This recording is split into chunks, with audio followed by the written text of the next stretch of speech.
Goedemiddag allemaal. Nog even in blijven verwachting dat nog iedereen erbij komt en dan gaan we van start.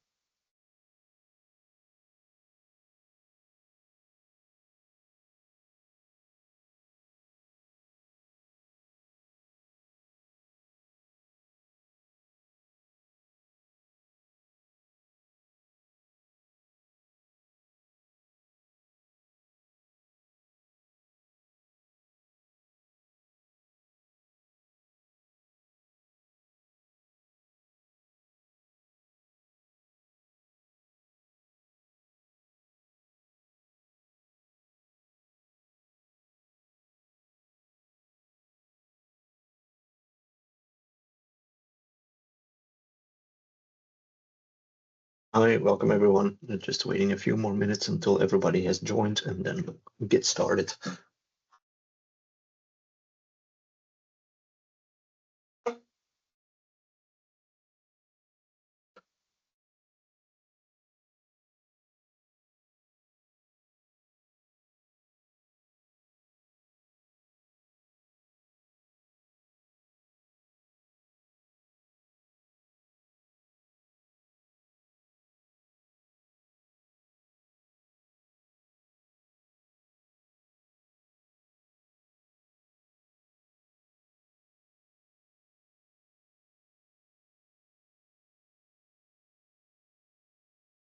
Hi, welcome everyone. Still waiting just everybody to get inside and grab a cup of coffee or something, or prepare your lunchbox to get started. And in a few minutes, we'll kick things off.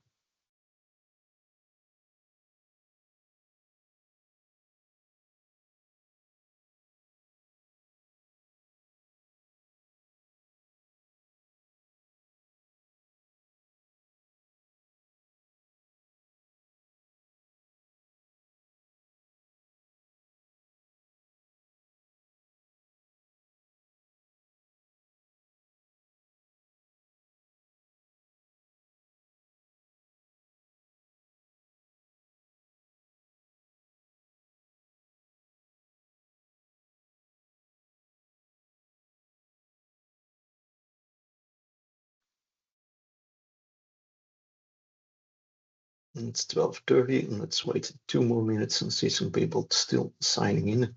So, and then we'll get started to make the most of this limited time we have together.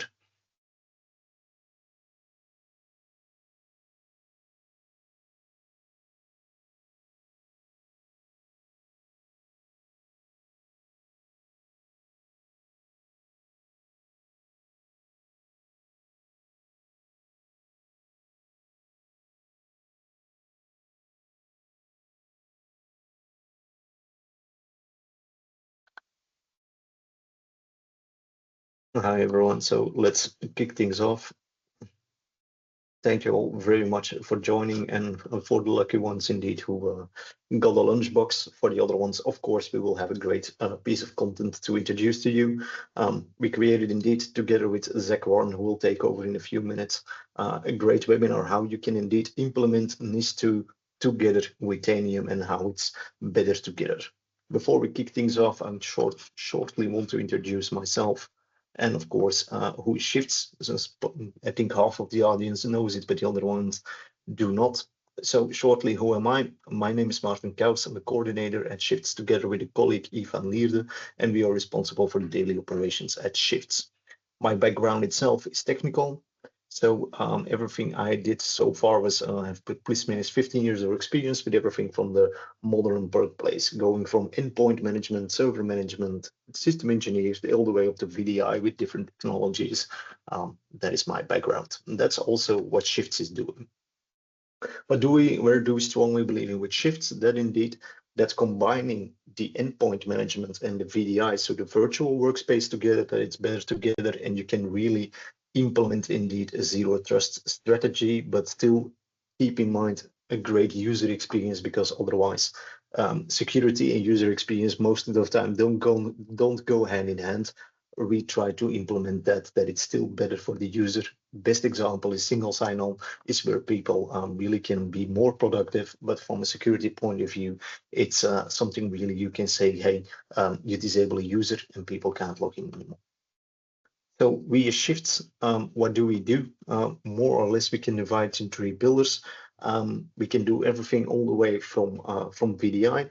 We can do that co-managed, we can have project, we can do audits, and we can do that with Parallels. We can do that with Azure Virtual Desktop. We can do that with Citrix. We can do that with Omnissa, with a few people recently joined from a merger. So we can do a lot. And then from the endpoint management point of view, all the way back to SCCM, Intune, application modernization, patching, all those things, that's what we can do as well. But during our journey, because a lot of customers are currently moving away from SCCM on-prem to Intune, but then what do we do with the rest of the data center? And that's how we came across more or less half a year ago with Tanium.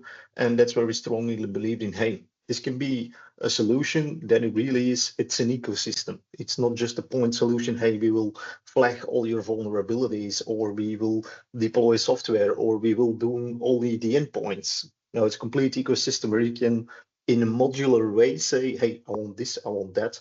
And then Zach will tell a little bit more about that. But the great thing is, it's an ecosystem, but you don't have to buy into the complete ecosystem at once. You can say, I only want patching and compliance, fine. And then you can go from there.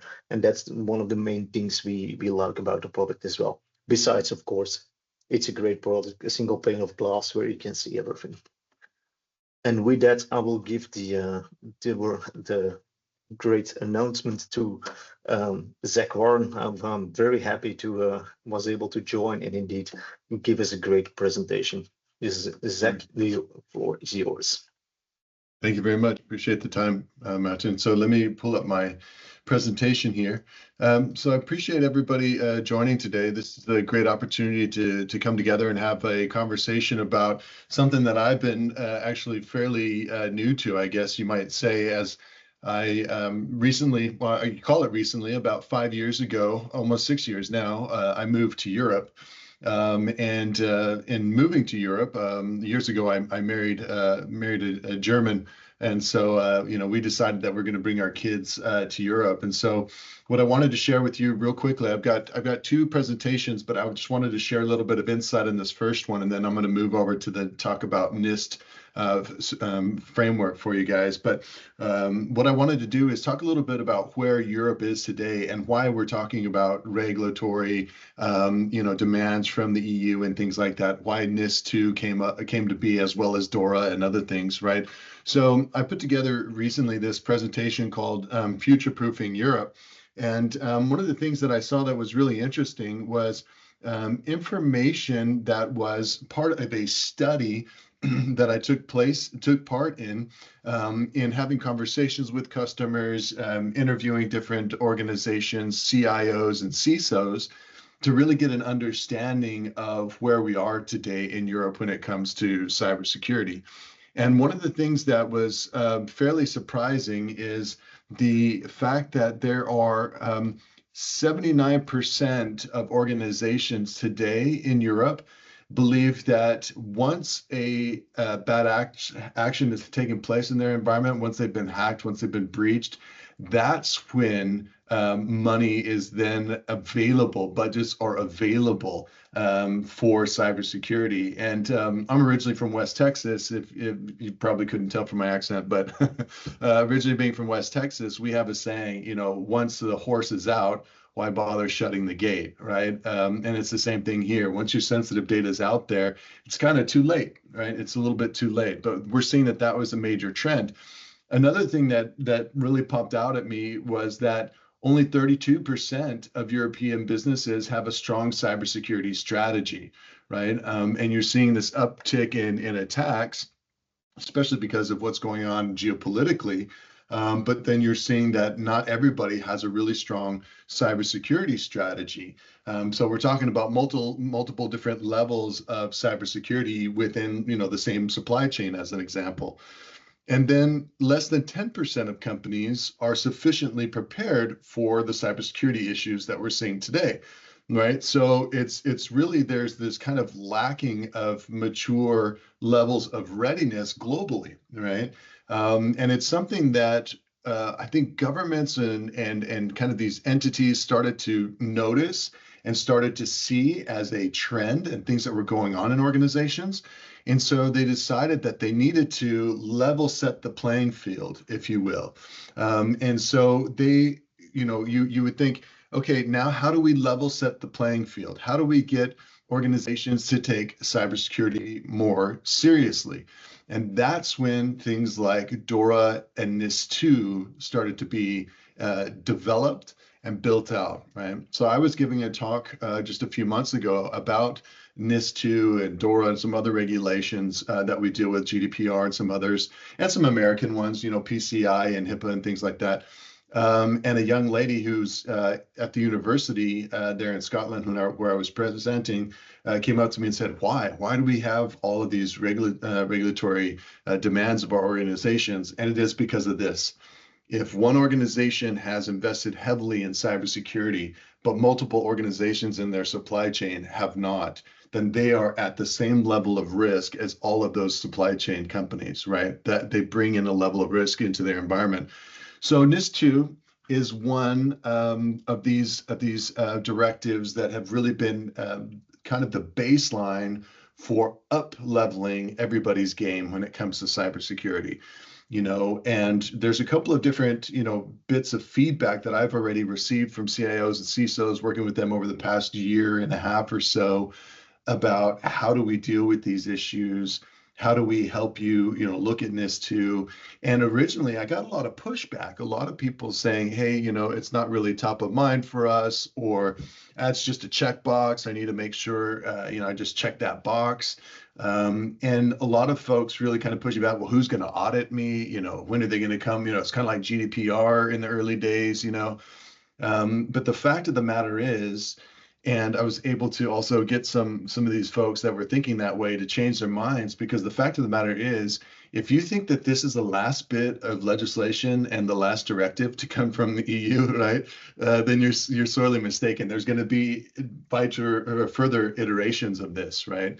So we're going to see, a NIS3 or whatever, a DORA 2.0, or who knows what they're going to call these things, right? But this is going to continue to build. So if we're not starting with these basic kind of building blocks that I'm going to walk you through in the NIS2 directive, then we're going to be starting at a deficit. And starting at a deficit is definitely not where you want you want to be when it comes to this. So one of the things I wanted to do is really define what NIS2 is. What does it mean to us, right?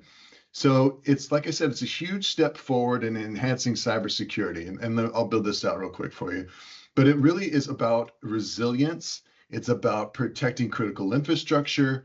It's about fostering harmonization between different member states, right? So it's about bringing all these things together. It's really kind of looking at building a baseline of requirements for things like risk management, incident reporting, vulnerability management, right?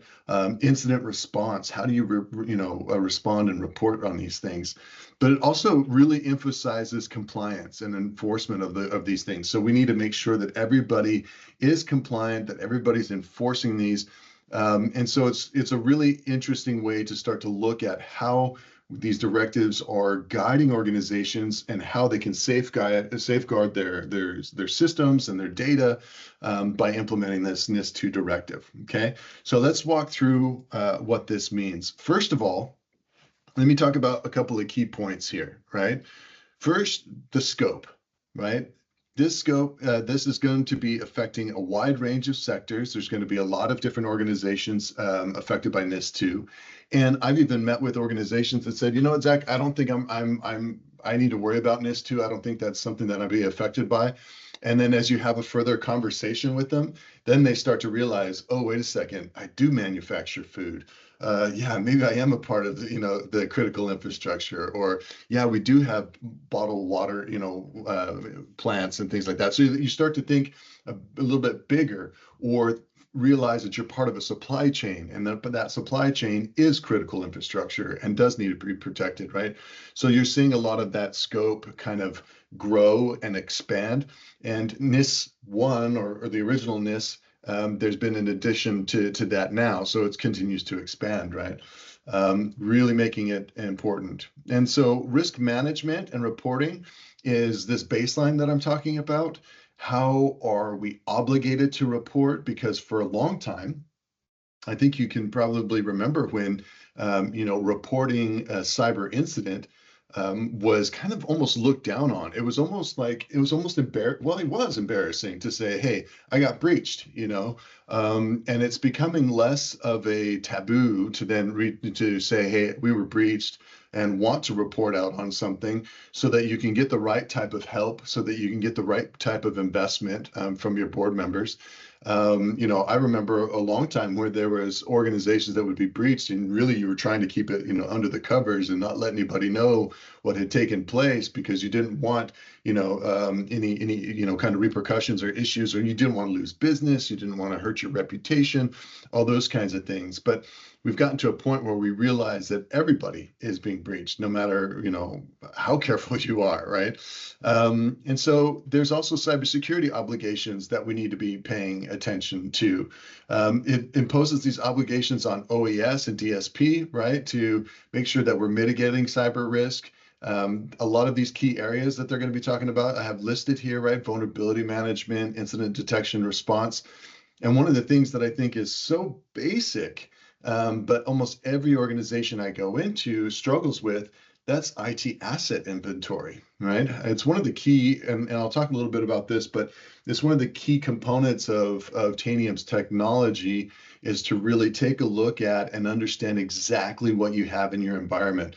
Most organizations kind of suffer from a 30%, somewhere between 30 and 20% shadow IT of their environment, right? So many times I've gone into environments and had conversations and wound up getting engaged and finding out that there's all kinds of vulnerabilities, all kinds of malicious software, and all kinds of things in the environment that the CISO or CIO didn't even know existed. Even machines in the cloud and things like that that didn't even know existed. So that's a huge part of it, that IT asset inventory, right? And then also the cooperation that's going to come with this as well is really important. A lot of information sharing. So one of the weaknesses of being on this side of the fence, if you will, when it comes to cybersecurity, is we don't share enough. We don't talk enough among professionals. It's something that I spend a lot of my time and effort doing, is getting groups of CIOs and CISOs together so that we can have these open conversations and say, hey, yeah, I saw this type of attack in my environment and we did these 3 things to mitigate it. What does it look like to you? Are you guys seeing the same kind of thing? And so you want to make sure that this is happening on a small scale, but then on a larger scale, this sharing needs to be taking place and this reporting needs to be taking place. So the organizations like CSIRT that really help us and help us kind of know what's going on and how to react to these things. It's really important that they have this information so that they can build upon it, right? And then finally, compliance and enforcement. This is going to be a component that's going to be there, right? Auditing and things like that hasn't really taken place today, but we're going to see a lot more of this engagement moving into the future, right? So like I said before, even if you're not having to pay a penalty today, it's still important to be prepared for that and to start these basic building blocks of NIS and NIS2, and then starting to develop on top of that. All right. So let's. So Zach, even if you're not, Yep. Even if there is no penalty yet, yeah, if you get breached, yeah, then you're paying anyway. So in the end, it's better to have the basics in place, indeed. Absolutely agree. And it goes back to the point that I made, earlier. I even built another presentation around about it, but we could talk about that another time. But it's called Beyond the Checkbox, because so many people had given me that feedback. Yeah, Zach, it's just a checkbox exercise. And okay, sure, if you want to look at it that way, sure, go and check your boxes. However, in my opinion, this is an opportunity, right? So I like to quote Sun Tzu a lot, and one of the things that Sun Tzu says in The Art of War is, in chaos, there's opportunity. And so as this chaos starts to evolve and people feel unsure about all these different directives or different acts that are being written and kind of prescribed down to the teams, you can use this as an opportunity to take this to the executive team and say, hey, you guys know about risk. You guys know about audits. You understand this world that I'm talking about. We need to make sure that we have the right budget set aside so that we can make sure that we are compliant and so that we don't get into trouble later down the road. And so I think I see it personally as a great opportunity. And that's why I say, we got to go beyond the checkbox. And so when we start to talk about the actual scope of the NIS2 directive, right, it's going to cover a lot of different industries. And like I said before, NIS2 is, of course, the expansion of NIS. And so we're increasing from what was 7 different industries now to 18 critical industries, right? As we're starting to understand more and more what critical means, I guess, we're starting to expand that scope, right? And so all of these organizations need to comply with the requirements that are in there. And so when people ask me, well, Zach, who does it really impact? There's a lot of different people that are impacted in different parts of the organization and different types of organizations. I have a few listed out here, right? So any type of essential services like energy and transportation, they're going to be definitely affected. When it comes to the digital service providers or DSPs, those are also going to be, highly critical for communications and things like that. Even small and medium-sized enterprises, because they play such a key role in a lot of the supply chain of these larger organizations. And then, of course, our government agencies, right? I work very closely with multiple different government agencies across the EU and the UK. And you find them very interested in the NIS2 directive and wanting to be able to improve their overall cybersecurity posture and protect these government agencies from cyber attacks, right? Or at least give them better opportunities to fight back during these different type of cyber attacks. And so we really are going to start seeing how there's going to be a lot more transparency when it comes to cybersecurity, when it comes to the different practices, when it comes to reporting. And you're going to even see that between government agencies as well, which is huge, right? Because a lot of government agencies for many, many years didn't want to communicate one with another. And I've seen that a lot in working with NATO, this kind of cooperation across NATO, across the member states, and how they're starting to communicate more and more and share best practices, share learnings and all these things as things have escalated from a geopolitical perspective over the past several years.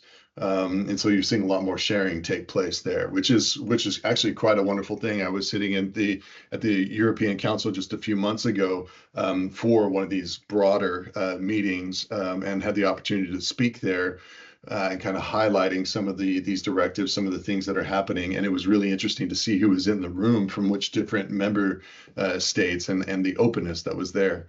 And so let's take a look at some of these critical industries, right? So I'm just going to kind of list them out here, and we don't need to go through each one of these. But if you think about, kind of think about one of those movies that you enjoy watching, or I enjoy watching once in a while, where like the end of the world is like taking place, right?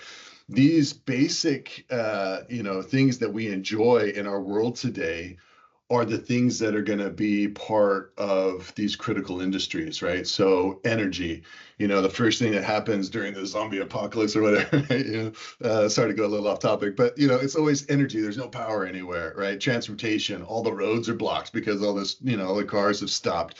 There's a great movie out, I think it was on Netflix or someplace like that, where all these Teslas got hijacked, right? And we're all driving and crashing and blocking up the highways and stuff, right? It's just kind of wild stuff. But all these things are, these critical industries, financial services. Just imagine if all the banks stopped working, right? All the money that, we collectively just in this group here probably have saved, invested, whatever, our mortgages, all that kind of stuff, that all just goes, that would be pretty scary.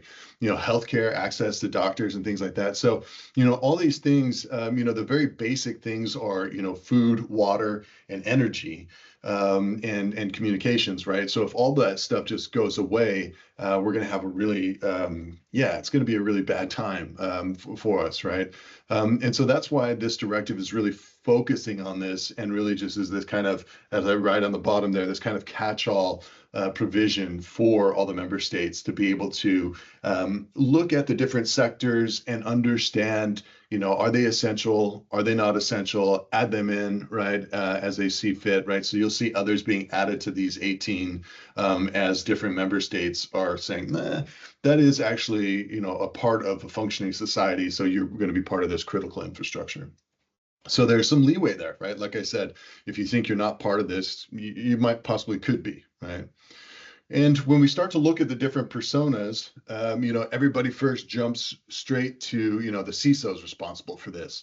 Well, yes and no, right? So there's the management bodies, right? So a lot of the executives, the you know, people that are running with the cyber risk, but yes, the CISOs are responsible for implementing the cybersecurity measures, right? So a lot of the technology and the sides like that, the policies and procedures, that's what they're really responsible for. But to be quite honest, every cybersecurity professional is responsible for NIS2 compliance, right? I would take it a step further and say even employees across the organization, because we're only as strong as our weakest links, right? And so if we've put everything into place and we have all this great technology and all these great procedures and we forget the people aspect and we don't train individuals, even if they're not in the cyber team, even if they're just, you know, if they're in another department, HR or finance or whatever, just that one person who's not even malicious clicks on that one link, there we're in a world of hurt, right? We're in a place we don't want to be. So I always talk about making sure that we're educating all employees when it comes to this, help them understand that they carry a responsibility to protect the organization from cyber attacks. As a matter of fact, an organization that I support, they put together a lovely coloring book, right? Sounds a little bit cheesy, sounds kind of, you know, kid-like, but that's exactly what they wanted. It was a coloring book that was talking about cybersecurity, you know, essential cybersecurity kind of basics and things like that. And it gave them to the employees and said, take this home and read through this with your kids and let your kids color it as you read through it with them. And the employees did that. And as they did that and shared that with their kids, the kids even shared it with grandma and grandpa, they started coming back to work with the cyber mentality on everything that they did. Right. So it was really interesting, they said, to watch as kind of almost like a, you know, an experiment, if you will, in the culture of cybersecurity within their organization, how it just changed just by doing this one thing. Because if you can teach something to a 5-year-old, my mother was a school principal, that's what she told me. If you can teach something to a 5-year-old, then you've understood it. Right. And I think even Albert Einstein said something to that effect, right? If you can teach something, then you've understood it. If you can't, then you haven't quite understood it. So that's what I'm talking about. We need to make sure that everybody's highly engaged. So when we get to NIS2, and we get to all of the different articles that are in NIS2, I consolidated a lot of these efforts into 6 programs where we as Tanium are highly engaged and where we are supporting organizations on a daily basis to become either compliant or to showcase their compliancy to NIS2, to DORA, to GDPR, to multiple different compliance. We don't care what the regulatory demands are. We will give you the visibility and the capability to have the control and remediation of your organization to become compliant, right? So I wanted to walk you through these 6 programs and kind of give you an insight of what Tanium's doing here to help you kind of understand, even if you're not using Tanium, if you're using other technology, kind of the things that need to be looked at and to be focused on. Tanium does make it easy to do, like Martin was talking about, in one pane of glass with a lot of control and visibility of the organization.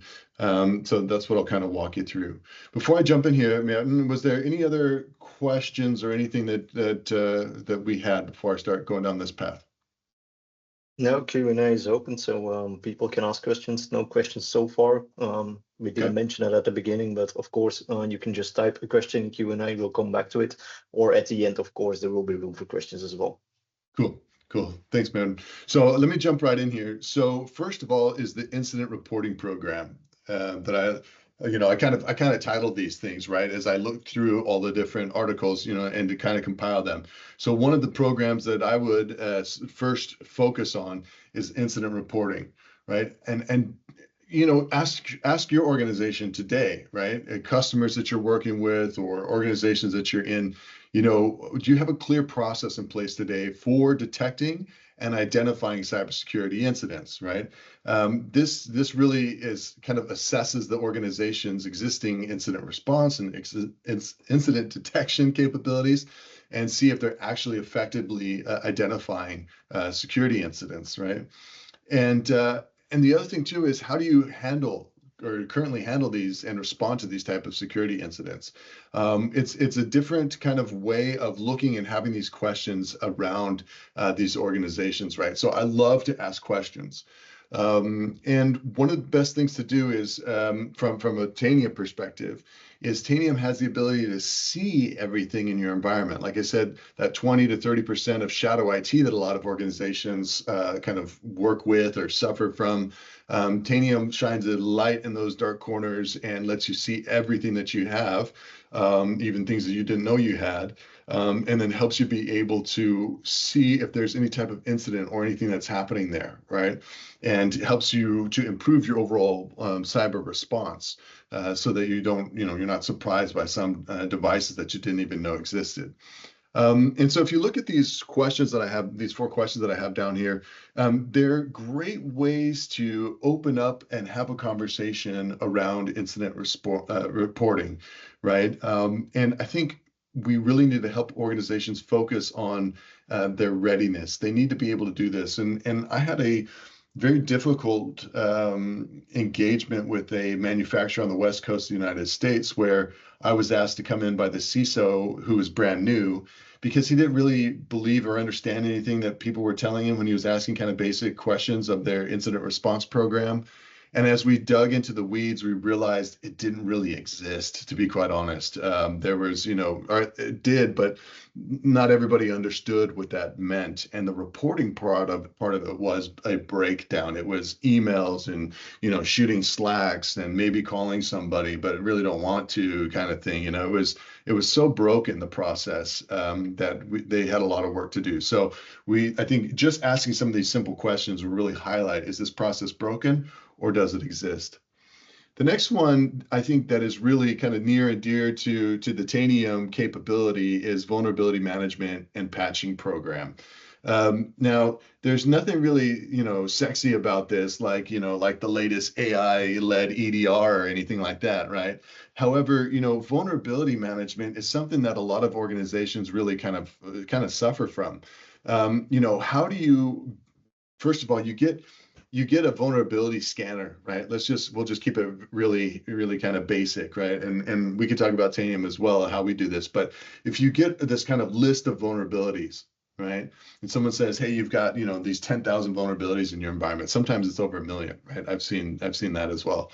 How do you go about looking at those vulnerabilities and saying, okay, these vulnerabilities are highly critical or something we need to do something right now. These I'm not too worried about, not something I really care about, right? Some other ones are kind of mid-level.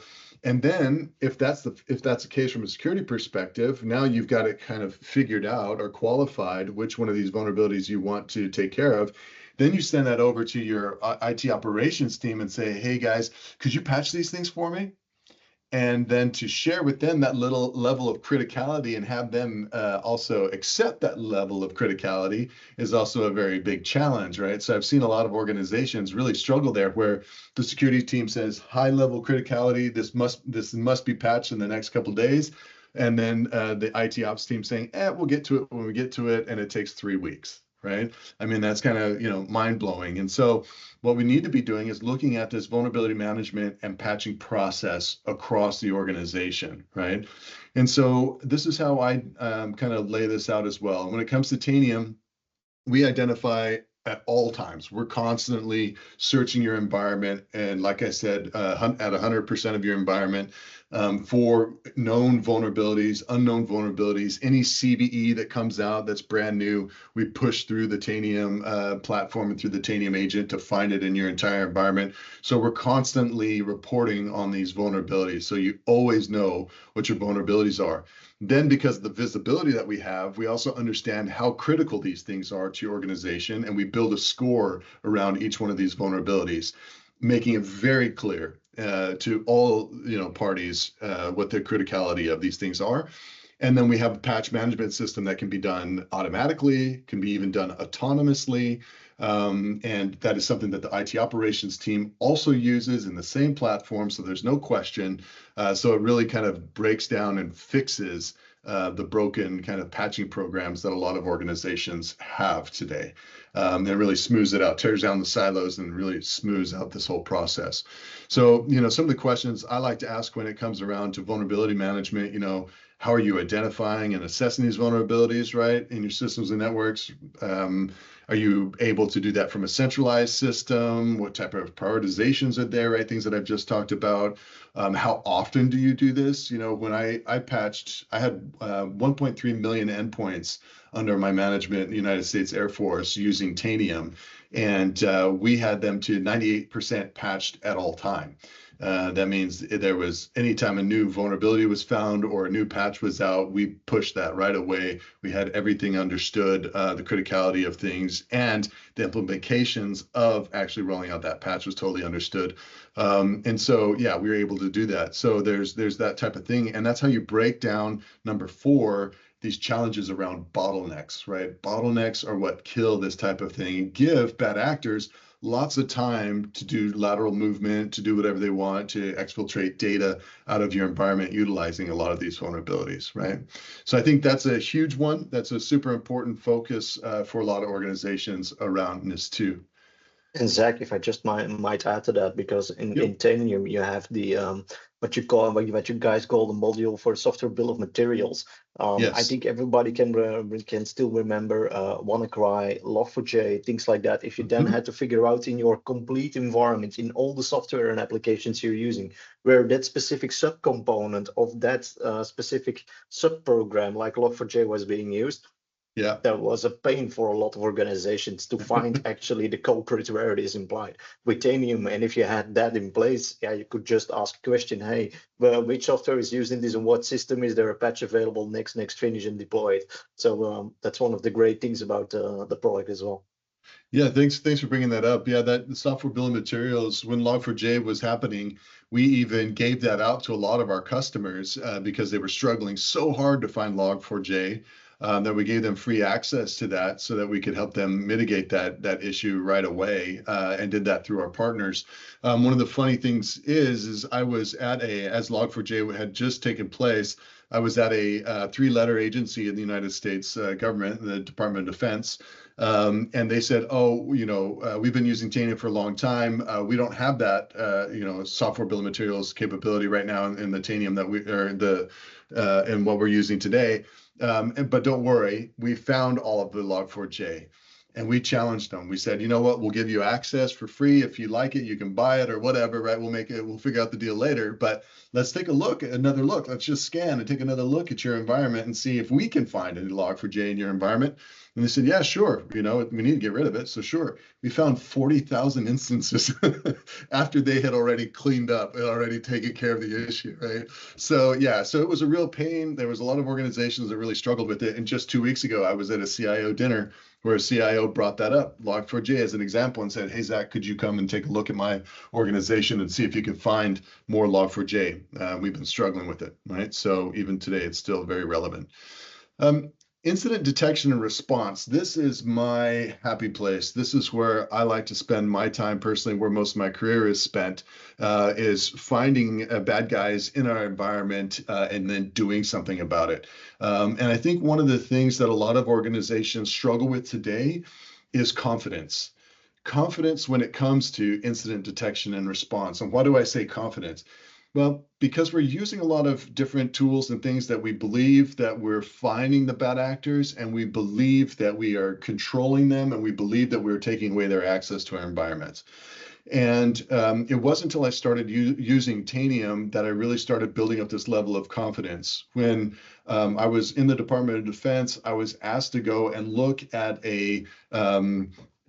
how can I put it, a defense contractor that the government worked regularly with, because they had been breached. There was an obvious breach by the Chinese, by this defense contractor. And so I went and took a look at this environment, utilizing Tanium as my personal tool to do my assessment of this environment. And what I found was a backdoor that had been active for almost 11 years. And that was an organization that had a strong security posture, was doing all the right things. They had the EDRs and the vulnerability managements and all that kind of stuff, but they didn't see everything in their environment. And there was the shadow component in their environment that they were still struggling with. And that's where I found this server that had basically had a backdoor to China. So when you go and you have that level of confidence, then you know this is exactly where your data is being exfiltrated. This is exactly where they're getting access to your environment, and you can shut off those or shut those doors, shut those windows, and keep them out, right? And so what we need to do is we need to start looking at this and asking these questions. How are you currently detecting and monitoring cybersecurity incidents? Right? Are you confident that you can see what's going on? Do you have this documented? Is there an incident response plan in place that's documented? And not only is it documented, do you practice it? Right. One of the biggest weaknesses I see in a lot of organizations is, yeah, we have an incident response plan. You know, it's a book about this thick and nobody's looked at it, right, in the past 10 years, right? That is just a huge, huge loss. Practice it, make sure you understand roles and responsibilities and share those among your teams. But really building this into the NIS framework, the NIS, I call it the framework, even though I kind of slipped because it's not NIST, right? It's NIS2 directive, but it is kind of a framework. If you look at it, if you're going beyond the checkbox, like I was saying before, you're able to then see how you can build incident detection and response and build a great plan around incident response, right? So this is really where organizations need to look at it. There's a lot of practice that needs to be taking place here. And this is also where Tanium does come in very handy. I use Tanium for forensics work, also to find out exactly what patient zero was, exactly how they got into our environment, who clicked on what email, all those kinds of things, right? So yeah, there's a lot of visibility that comes into that. Like I said earlier, IT asset inventory, right? When you start to think about that, you start thinking about your CMDB. You know, one of the questions I like to, kind of poke fun around is, who here would put their hand in the fire for their CMDB, right? Who fully trusts their CMDB to have, the best, most updated information in it? And nobody does. Nobody does, because it's a lot of work to keep that thing up to date. And until ServiceNow and Tanium came together, Tanium and ServiceNow are great partners, and we feed real-time data into the ServiceNow CMDB and keep it at the latest version as possible, up to seconds. And so that's really helping a lot of organizations better understand their IT assets, right? And so if you have an accurate view of these IT assets, then all the things I've just talked about, the vulnerability management, the incident response, all of those things become a lot easier. And so really it's a question to be had, and it's a discussion to be had, and it's a program that needs to be built. The very few organizations that I've worked with that say that they have it locked up and it's, squared away, perfect IT asset inventory, are ones that were greenfields when these guys built these environments, and they built discipline around that greenfield over the past, several years or whatever. And that's really the only way. But most of us walk into an environment and we inherit what was already existing, right? And if there wasn't that same level of discipline, and then we come in and we add our flavor and our technology and all the cool things we want to do with the organization on top of that, and we know that IT people, right, me included, we're not the best at documenting everything that we've done, everything gets, kind of lost in the shuffle. And so we need good IT asset inventory to go back, if as it were, to understand the landscape, understand what we have. As a great example, my team was just in a data center here in Germany and found that 33% of all of the servers in this data center were running power, but they weren't doing anything. No services, no data, no applications. It was over purchasing or consolidation of applications or other things moved to other servers.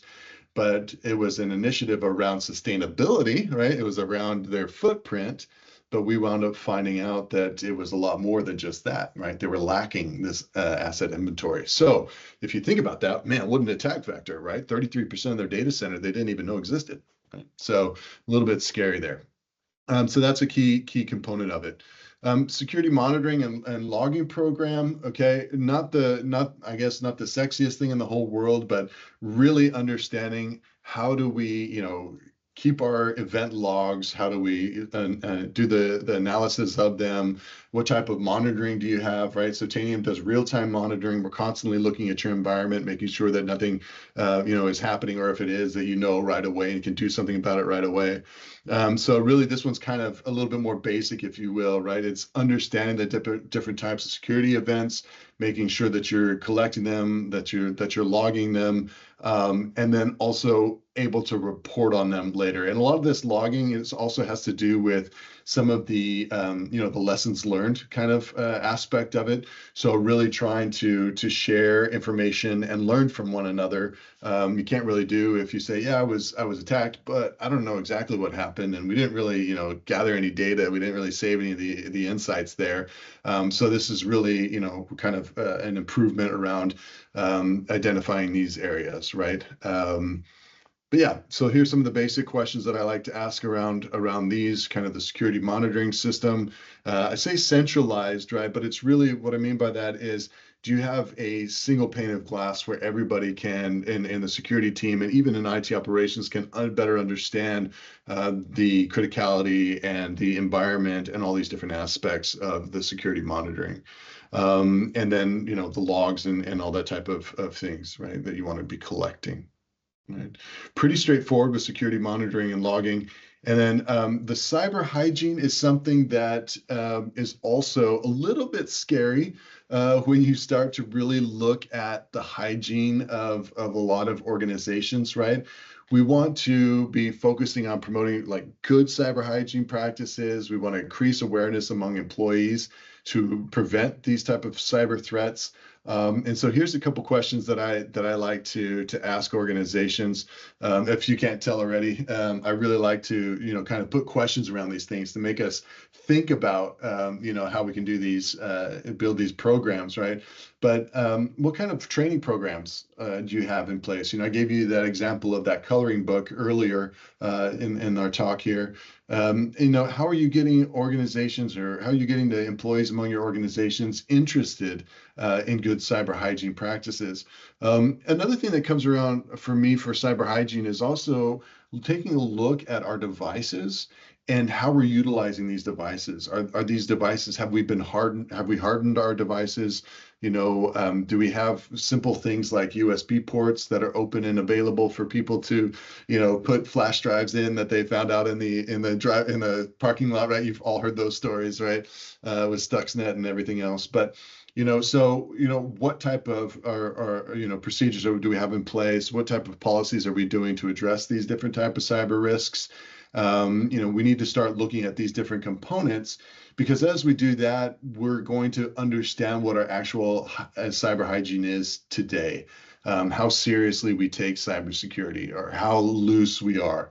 As I did an assessment once for an organization in the States where I was asked to check their cyber hygiene. And so what did I do? Instead of using their front entrance, their front gate where there's a parking lot and everybody parked typically, I parked in a back street off their property, and I walked in through a back gate that wasn't chained shut, right? I walked onto their campus where there was nobody checking my badge or anything like that. So first of all, physically, I gained access to their campus where I shouldn't have been able to gain access, and then walked in and tailgated people into buildings that I had no idea what the building was, right? But I was floating around, trying to get a real assessment of the environment. Even got as far as getting into a data center on-prem that I don't know what the systems were that they were running in there or anything like that, but this was the type of relaxed culture that they had on this campus. I look like I belonged there. I walked with a lot of confidence. And so people held the door open for me, multiple times. So it was really interesting to watch the overall kind of lack of cyber awareness among the employees, right? I say basic employees, that's not fair. The employees that are not, cyber focused, to let me in basically anywhere I wanted to go. And I chatted with a few people and they didn't ask me any questions, right? Any real probing questions. So it's those kinds of things that, that's maybe I take it a step too far sometimes. But those are some of the things that we need to keep in mind when we start to think about this. So, as we're kind of, coming up on time, I want to leave a little space for questions as well, Martin. But one of the call to actions really is we want to understand what these requirements are by asking the questions that I've kind of listed out here.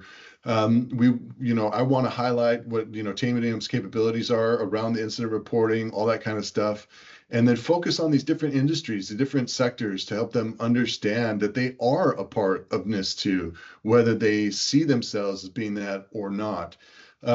Here towards the end, I added a couple of things that might be interesting, and Martin, we can share some of this stuff out.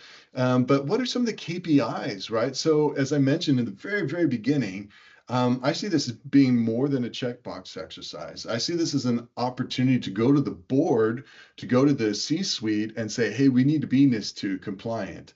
And here's several different KPIs that the board members should be, included when it comes to cybersecurity. Now, as we all know, not every board is cyber aware, unfortunately, and we're working on that. But here's several things, right? Cost of cybersecurity incident, man, that will get their attention, right? And so, anyways, this is some information I left here for the end, right? How organizations kind of measure where they are today, how they can improve, and things like that. So I'll share this out for the greater team to share.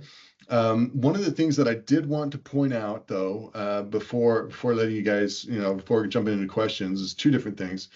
First of all, the requirements around reporting. So reporting is going to be huge when it comes to NIS2. There's going to be demands around timeframes of doing it, right? So within 24 hours of becoming aware of an attack, we need to be reporting it. The reporting also needs to be done in the native language of the locations, right, where the business is. So if you're an international business here in Europe, you will have reports going out in Norwegian and in German and in French or what other languages are necessary. So that's going to become kind of a bit of a managerial type of struggle there. And then the last thing too is for my friends over on the other side of the pond that, I've been told multiple times, oh, it's, in the UK, we're not part of Europe anymore, right? With Brexit and everything, it's not going to impact us. Yes, it will.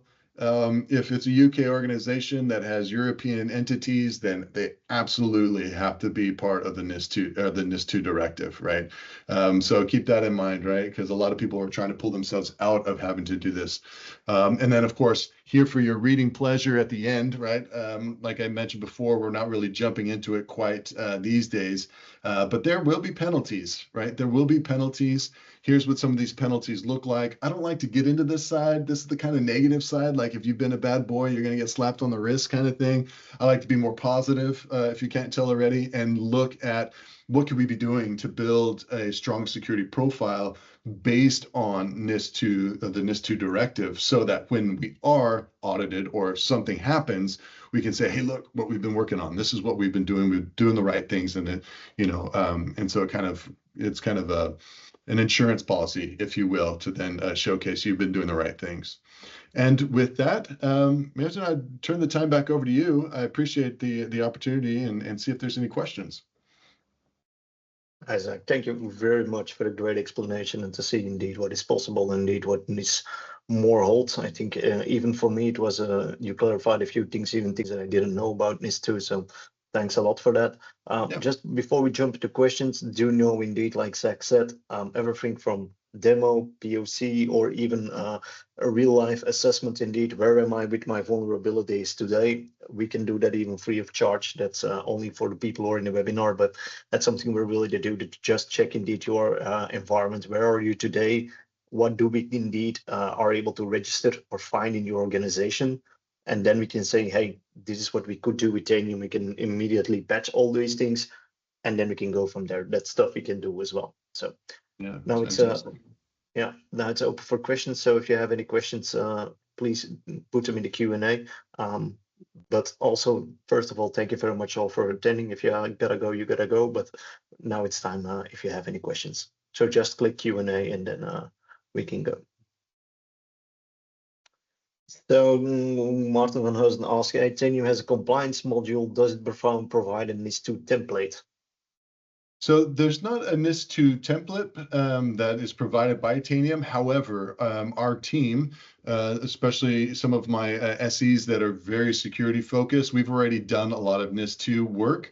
And so we can already, build basically a dashboard that highlights a lot of that. So yeah, we don't have a template, like I said, but a lot of experience. So that's pretty quick, pretty easily done. So yes, it can be created, and indeed, and then even with automation, there is a complete automation flow available as well, that where we can say, hey, if this happens, then do that in an automated way. That's possible as well. Yep.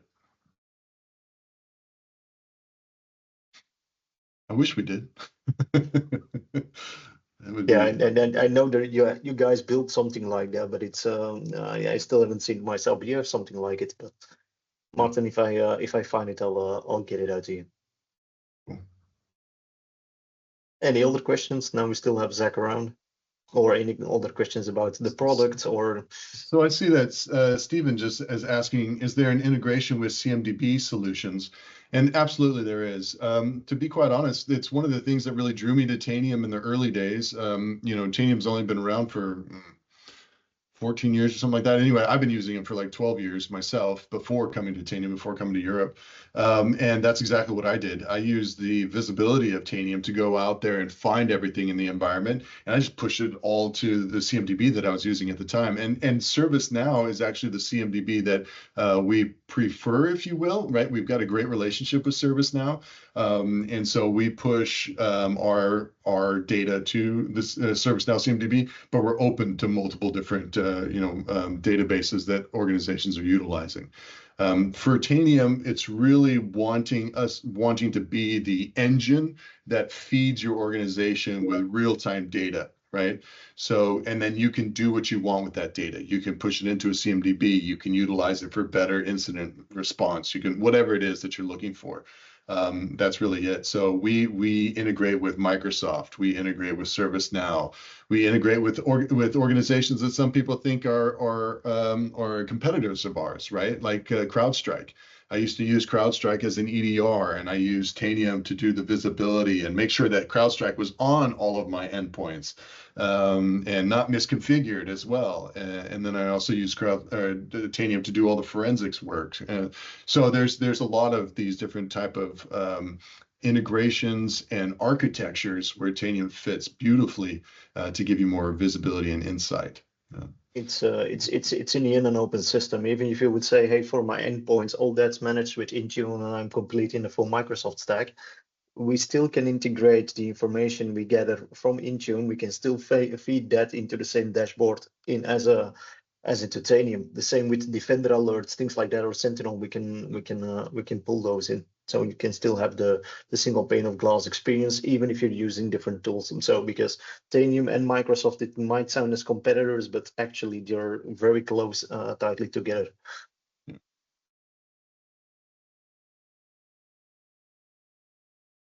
Good.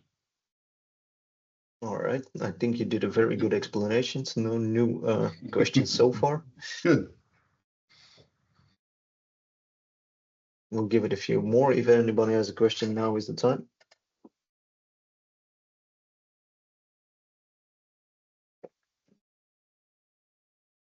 No, okay.